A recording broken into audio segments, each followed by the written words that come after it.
হাতে হাতুড়ি নিয়ে বাইকে শান, তার পেছনে খোলা হাতে মোহন। জয়গুরু বলে দুজনে চলন্ত ট্রেনের গেটের তালা ভেঙে দেয় আর পুরো ট্রেনের কয়লা খালি করে ফেলে। এরপরে সেই কয়লা ট্রাকে বোঝাই করে নিয়ে আসে শ্যাম আর মোহন। কিন্তু কয়লার ধান্দা যে সামলাতো সে অল্প কিছু টাকা দিয়ে তাদেরকে চলে যেতে বলে, কিন্তু শ্যাম বলে ন্যায্য দামে জিনিস দেব, তার আগে না। তখনই একজন এসে তার গলায় চাকু ধরে আর সেই মুহূর্তে ওই চাকু দিয়ে ছেলেটার হাত কেটে ফেলে শ্যাম, আর সবাইকে মেরে সে ব্যাপারীকে বুঝিয়ে দেয় সে কি জিনিস। এরপরে টাকার ব্যাগ পুরোটাই নিয়ে নেয় শ্যাম আর মোহন। এরপরে দুজন বাইকে করে আসতে থাকে। শ্যাম আর মোহন ঘনিষ্ঠ বন্ধু। মোহন বিয়ে করেছিল, কিন্তু এক দুর্ঘটনায় তার বউ মারা যাবার পর সে বাংলাদেশ থেকে এই পশ্চিমবঙ্গে আসে। তার সঙ্গে তার শালাও আসে, তার নাম হচ্ছে গোকুল দাস। বাড়ি ফেরার পথে হঠাৎ তাদের পেছনে পুলিশ লাগে। পুলিশ তাদের তাড়া করছিল, কিন্তু দুজনে সেখান থেকে পালিয়ে চলে আসে। এরপরে সেই টাকা দিয়ে শ্যাম আর মোহন মিলে তাদের নিজেদের কাজ শুরু করে, কয়লার খাদানের কাজ। জমির নিচে অনেক কয়লার খনি আছে। শ্যাম আর মোহন মিলে লোকজনদেরকে সেখানে কাজে লাগায়, কিন্তু এখানেই বাধা হয়ে দাঁড়ায় গ্রামের সর্দার মান্ডি আসে এখানে কাজে বাধা দিতে। তখন শ্যাম আর মোহন যায় মান্ডির সঙ্গে কথা বলতে। শ্যাম দুই ঘাড়ে দুই বন্দুক উঠিয়ে মান্ডির সামনে গিয়ে দাঁড়ায়। সে গিয়ে বলে, আমি যেখানে হাত দেই সেটা আমার হয়ে যায়। মান্ডির সাথে থাকা ওখানে সবাই বলে ওঠে, তাহলে তুমি যখন সব নিয়েই যাচ্ছ, আমাদের বুকে গুলি করে তারপরে যাও। আমাদের বেঁচে থাকার সম্বল এই জমি খুঁড়ে খাদান বানিয়ে ফেললে আমরা এমনিতেও না খেয়ে মরব, তার চেয়ে ভালো বন্দুকের গুলি খেয়েই মারা যায়। শ্যাম তখন বলে, কথা দিচ্ছি আজ থেকে খাদান সবার। দিনের শুরু 2 ঘন্টায় খাদান থেকে কয়লা উঠানোর দায়িত্ব তোমাদের। 2 ঘন্টায় যত পারো কয়লা উঠাও, কেউ তোমার কাছ থেকে হিসাব চাইবে না। এরপরে বাকি সময় আমরা কাজ করব, কেউ না খেয়ে মরবে না, এটা শ্যামের প্রতিজ্ঞা। সবাই খুশি হয়ে শ্যাম আর মোহনের পক্ষে হয়ে যায়। এরপরে শ্যাম আর মোহন আসে এমএলএর সঙ্গে দেখা করতে। এমএলএ এসে বলে, তাহলে তোমরাই সেই শ্যাম মোহন, কাজ করবে আমার সাথে? এই কথা বলার সাথে সাথেই এমএলএ সিদ্দিকের বিপরীত দলের লোকেরা তার উপরে আক্রমণ করে দেয়। ওখানে গোলাগুলি চলতে থাকে। সিদ্দিক বলে, তোমরা এখান থেকে পালিয়ে যাও তাড়াতাড়ি। শ্যাম বলে, বন্ধুত্ব করতে এসেছি, কিছুটা জান দেব, কিছুটা জান নেব।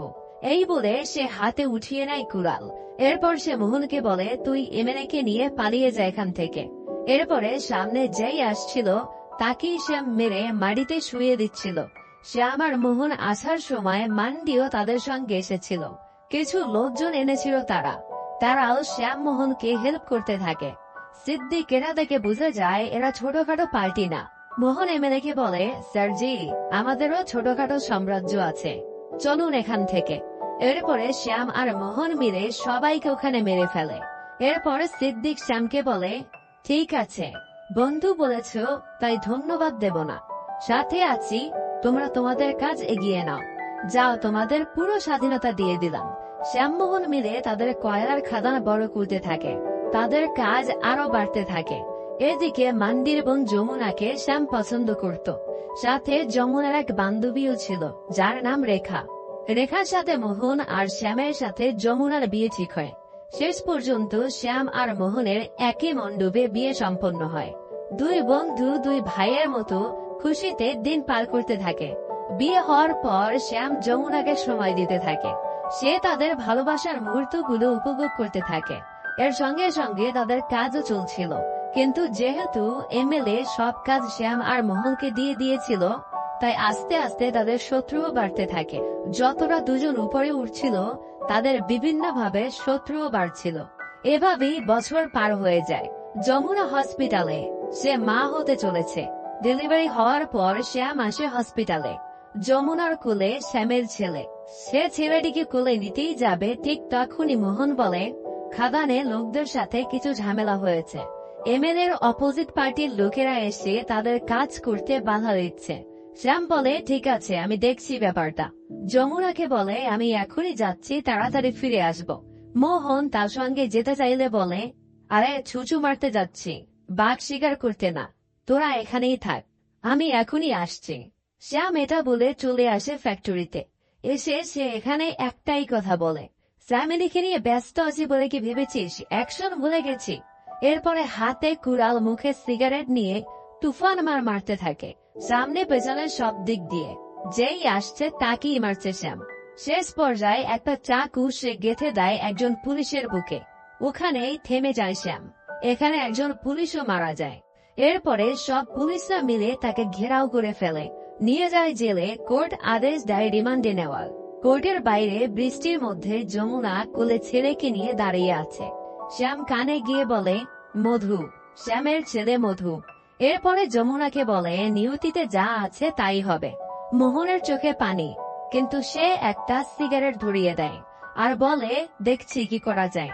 এরপর জেলের রিমান্ডে অনেক মারা হয়, অনেক টর্চার করা হয় শ্যামকে।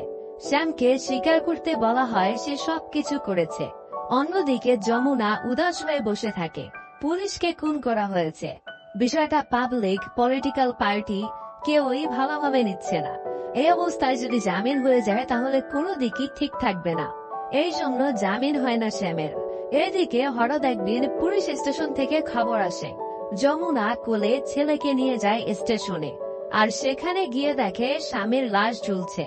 গলায় দড়ি দিয়ে সে আত্মহত্যা করেছে। লাশ নিয়ে আসা হয়। সদ্য জন্মানো ছেলে বাবার মুখাগ্নি করে। সুন্দর গোছানো গল্পটা কেন জানি সব অগোছালো হয়ে যায়। এমএলএ সিদ্দিক সবার সামনে বলে, শ্যাম আমার জীবন বাঁচিয়েছিল, মোহন আমার বন্ধু। আজ থেকে খাদানের সব কাজ ওই দেখবে। মোহনদাস সবাইকে বলে, শ্যাম থাকলে সবার কথাই ভাবত। আমিও তাই সিন্ডিকেট তৈরি করছি। কয়লার উপর অধিকার সবার থাকবে, সবার জায়গা সবার সমান, সবার শেয়ার ভাগ করে দেওয়া থাকবে, কেউ কারো ভাগে হাত দেবে না। জয় গুরু। এই বলে সে চলে যায়। খাদানের কাজ আস্তে আস্তে বাড়তে থাকে। এখন কয়লার ব্যাপারী মোহনদাস পুরো দেশে সে ব্যবসা শুরু করেছে। আস্তে আস্তে এই কয়লা তার কাছে সোনার মতো দামি হয়ে যায়।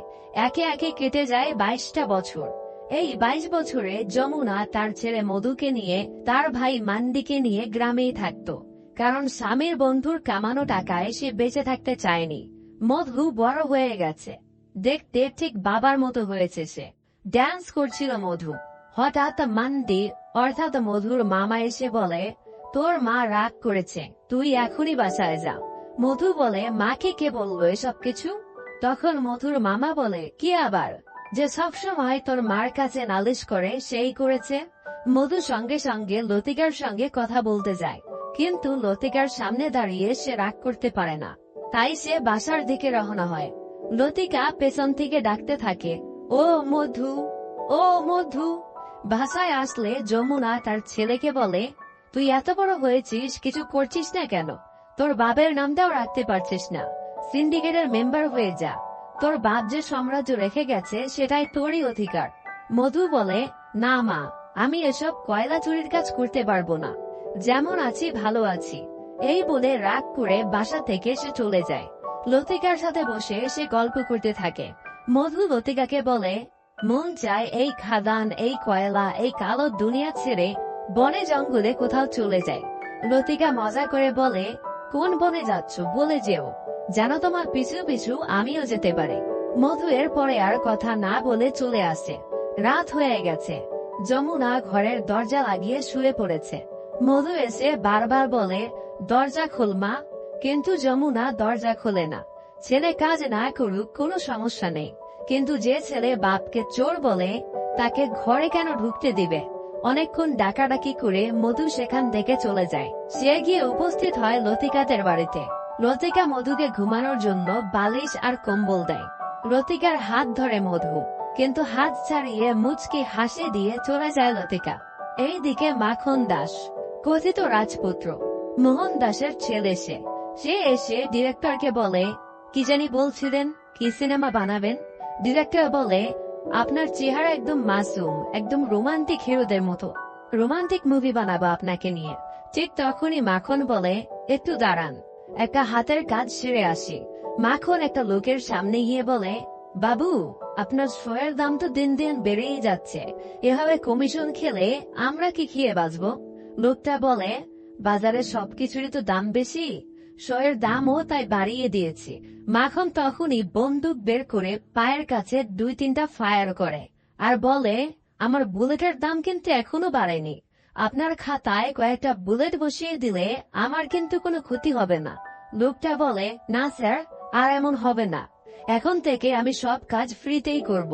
ডিরেক্টর বলে, বস ফাটিয়ে দিয়েছেন, আপনাকে নিয়ে এবার অ্যাকশন ফিল্ম বানাবো, ফুল অ্যাকশন।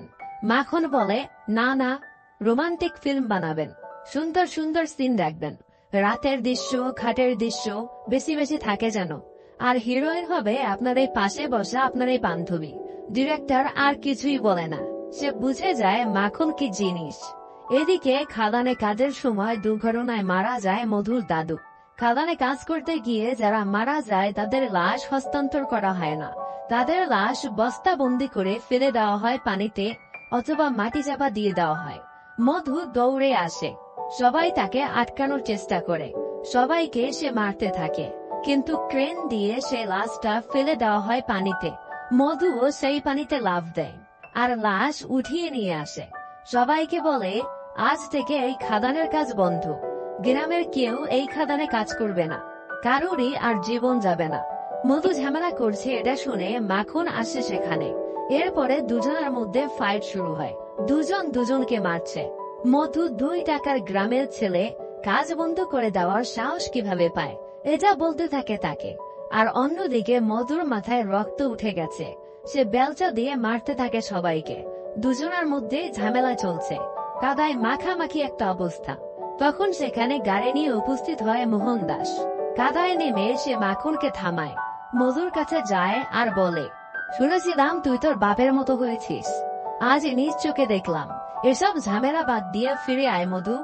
আর সে তখন মাখনকে বলে, এরা তোর বড় ভাই রে, কার সাথে মারামারি করছিস? পরদিন যমুনা, মান্ডি, মধু সবাই মিলে যায় মোহনের বাসায়। সেখানে গেলে মোহন সবাইকে বাসায় অনেক আপ্যায়ন করে। মোহনদাস মাখনের সামনেই মধুকে বলে, এই পুরো সাম্রাজ্যই তো তোর, আয় বস, সিন্ডিকেট সামলা, শিখিয়ে পড়িয়ে দেই। তোর বাপ থাকলে তো এটাই করতো। কিন্তু মধু বলে, আজ আসি কাকা, আজ উঠি। এই বলে সবাইকে নিয়ে মধু বাসায় চলে আসে। যমুনা বলে, এতদিন আমি এসবে যাইনি, কারণ আমি চাইনি কারো কামানো টাকায় বসে বসে খেতে, কিন্তু এখন চাই তুই যা, তুই কাজ কর, নিজের যোগ্যতায় তোর জায়গা তৈরি কর। কিন্তু মধু আবারও একই কথা বলে, তোর প্রাসাদ দেখে লোভ হয়েছে, কিন্তু আমি চোরের কাজ করতে পারবো না, চোরের বেটা চোর হবে না। এটা শুনে চোখে জল চলে আসে যমুনার। মান্ডি বলে, ও শ্যামকে তো দেখেনি, এজন্যই এমন কথা বলছে। ওই দিনে রাতে মদের বোতল নিয়ে মামা ভাগ্নে একসঙ্গে বসেছিল। মান্ডি তখন বলে, তোর বাপ কি ছিল তুই তো তা দেখিসনি, সে সবার মঙ্গল করত, সবার ভালো চাইতো, কারো ক্ষতি হতে দিত না। কয়লার খাদান তার হাতেই শুরু হয়েছিল, সিদ্দিকের প্রতিপক্ষদের সাথে শ্যাম লড়াই করেছিল, সব তার জন্যই গড়ে উঠেছে। তুই চাইলে এখনো তোর বাপের জায়গাটা নিতে পারিস। মধু বাড়ি ফিরে আসে, সে মায়ের কোলে মাথা রেখে শুয়ে পড়ে আর বলে, মা, আমি কাজ করব, আমি আমার যোগ্যতায় নিজের রাজত্ব গড়ে তুলব, দেখে নিও ভালো কিছু করব, বাবার যোগ্য সন্তান হয়ে দেখাবো। মায়ের কোলে ঘুমিয়ে যায় মধু। লাল রাজা আর নীল রাজার গল্প শোনায় যমুনা। পরদিন সকালে উঠেই মধু যায় মোহনের বাসায়। সে ওখানে গিয়ে বলে, কাকা, কাজ আমি তোমার সাথে করতে চাই, কিন্তু আমি আমার যোগ্যতা প্রমাণ করে তবেই আমি কাজ হাতে নেব। মোহনদাস বলে, আজ সন্ধ্যায় কীর্তন আছে, মাকে নিয়ে চলে আসিস, হাতে করি সেখানেই হয়ে যাবে। সন্ধ্যায় কীর্তনের আসরে মোহনদাস ঢোল নিয়ে চোখ বন্ধ করে রাধা নাম জপ করতে থাকে। আসরে মধু আর মধুর মাও আসে, কিন্তু হঠাৎই একসময় কিছু লোক মোহনের উপরে আক্রমণ করতে যায়।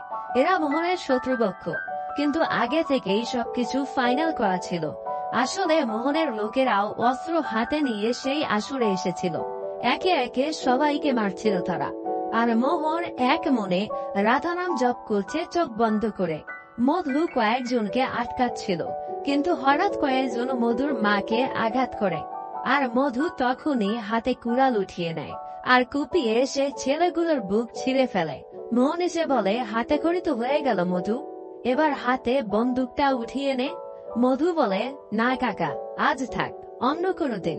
কিন্তু মোহন বলে, তুই এতদিন যে গল্প শুনেছিস যে তোর বাপ আত্মহত্যা করেছে, তুই তা ভুল শুনেছিস।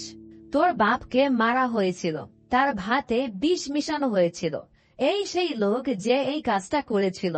তুই ওকে না মারলে না মার, ছেড়ে দে, কিন্তু মনে রাখিস তোর বাপের খুনি ও, যার ভালোবাসা থেকে তুই এতদিন বঞ্চিত। এই সব কিছুর মূলে ছিল এই লোকটা। এরা শুনে মধু এক মুহূর্ত অপেক্ষা করে না, মোহনের হাত থেকে বন্দুকটা উঠিয়ে নেয় আর 4টা গুলি সোজা বুকে বসিয়ে দেয়। এরপরে বাসায় রক্তাক্ত অবস্থায় ফিরে আসে।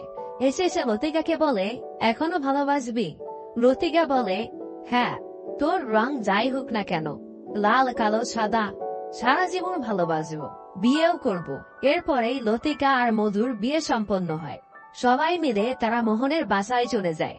এখন মধু, লতিকা, যমুনা সবাই এই বাসাতেই থাকে, আর মধু মোহনের সাথে কাজ করতে থাকে। সব ঠিক ছিল, কিন্তু রাজকুমার মাখন আর তার মামা এসব সহ্য করতে পারে না। দুজনে মনে মনে জ্বলতে শুরু করে। এখন মোহনদার সবকিছুতে মধুকে এগিয়ে রাখে। একদিন মাখন এসে বলে, বাবা, একটা ঝামেলা হয়ে গেছে।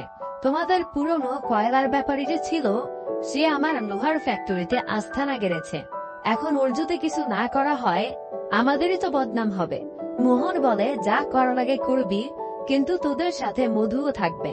মাখন, গোকুল দাস, মধু আরো কিছু লোক মিলে আসে ফ্যাক্টরিতে। মাখন মধুকে বলে, ভেতরে আমরা মামা ভাগ্নে যাব, তোর ওখানে কোনো কাজ নেই। মধু চুপচাপ ওখানেই দাঁড়িয়ে থাকে।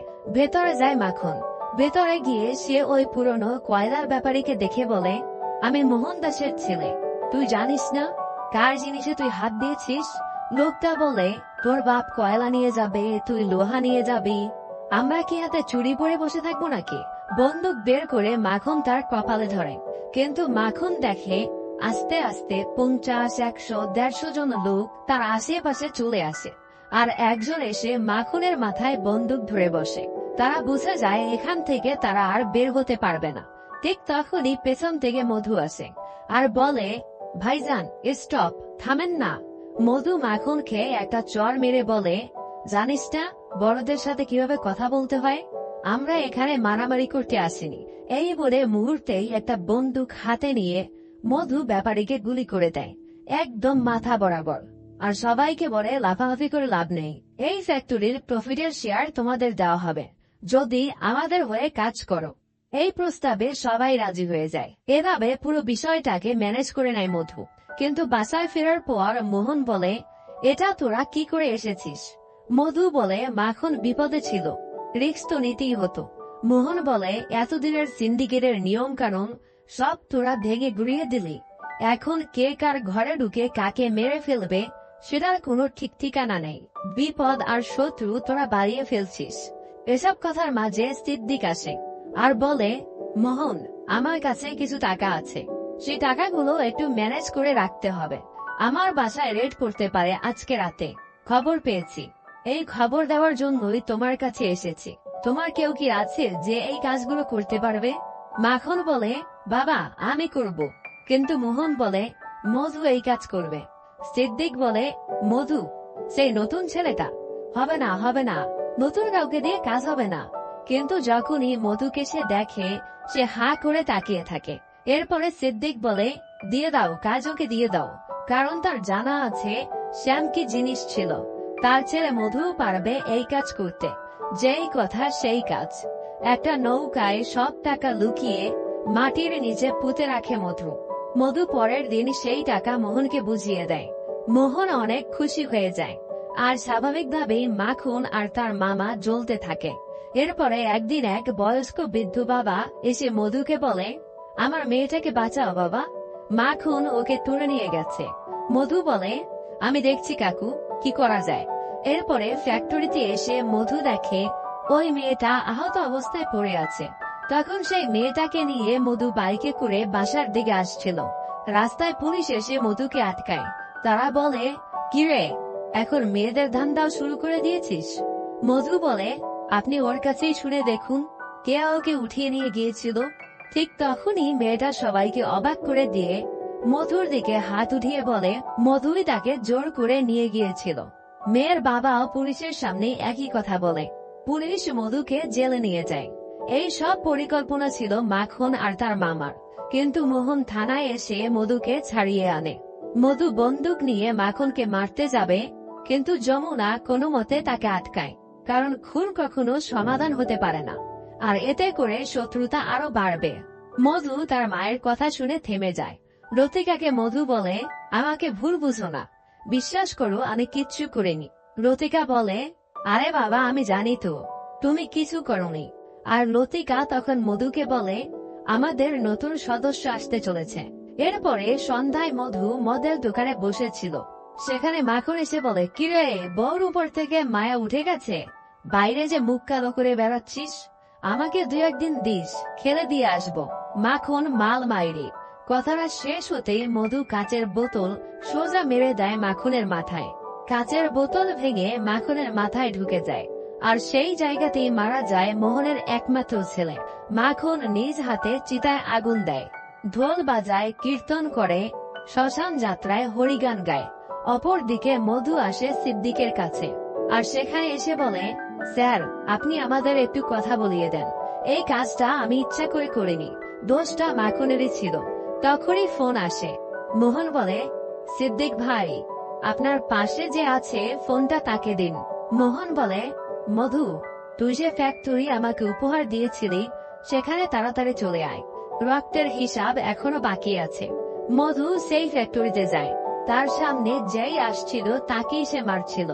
এক পর্যায়ে সে দেখে সামনে মোহন তার মা আর লতিকাকে বন্দুক ঠেকিয়ে রেখেছে। মধুর দিদাকে তারা আগেই মেরে ফেলেছে, কিন্তু সে কিছু বুঝে ওঠার আগেই একটা গুলি করে দেয় মোহন। আর তখনই মান্ডি সামনে চলে আসে। মধুর সামনে এসে সেও মারা যায়। এরপরে মধু লুকিয়ে পড়ে আর সবাইকে আস্তে আস্তে মারতে থাকে। মোহনের সামনে এসে সে বলে, কাকা এসব বাদ দিন, এসব শুরু করেছিল মাখন। মোহন বলে, না রে মধু, এসব আমি না, মাখন না, তুই না, শুরু করেছিল তোর বাপ। আমি ওই দেশ থেকে এই দেশে এসে নিজের বুদ্ধি দিয়ে এই সাম্রাজ্য বানিয়েছি। কোথায় কি করতে হবে, কিভাবে কাজ করতে হবে, আমারই বুদ্ধি ছিল এগুলো। আর তোর বাপ এসে সবার সামনে ফুটেজ খাইতো, আমার সামনেই সে রাজা হয়ে বেড়াইতো। আর তোর বাপের সামনে আমার নিজেকে কুত্তা মনে হইতো ওই দেশ থেকে পালিয়ে আসা রেফিউজি আমি।